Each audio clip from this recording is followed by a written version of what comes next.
జై జగనన్న. వైఎస్ఆర్సీపీ కార్యకర్తలకి ఒక చిన్న విషయం మాట్లాడుకుందాం ఈరోజు. లాస్ట్ ఎలక్షన్లో 135 సీట్లు పైగా టీడీపీకి వచ్చాయి, 21 సీట్లు వచ్చి జనసేనకు వచ్చాయి, రిమైనింగ్ వచ్చి బీజేపీకి వచ్చాయి. ఇప్పుడు బీజేపీ జనసేన మద్దతు లేకపోయినా సరే టీడీపీ వాళ్ళు ఏమనుకుంటారు, మనకు ప్రజల్లో ఎక్కువ ఆదరణ ఉంది అనుకున్నారు. ఓకే, అది నిజమవచ్చు. ఓకే, కానీ ఇంత ఆదరణ ఉన్నా సరే, పైన కేంద్రంలో వాడు పార్టీ ఉన్నా సరే టీడీపీ వాళ్ళు ఎందుకు భయపడుతున్నారు?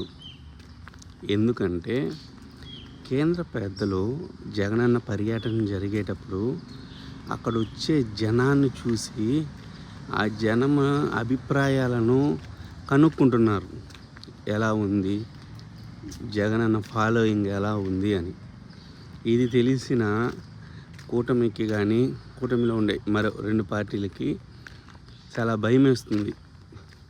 ఇంత జనాలు వస్తున్నారు, కేంద్ర ప్రభుత్వం వాళ్ళు ఒకవేళ వాళ్ళకు మద్దతు ఇస్తారేమో అని చూద్దాం.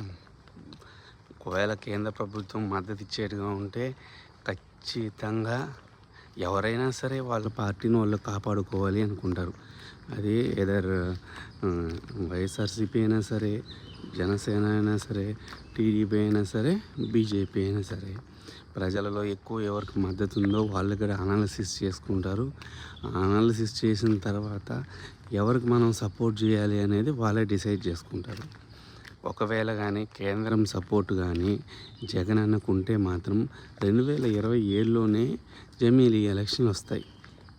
ఇది తథ్యం. జై జగనన్న, జై జై జగనన్న.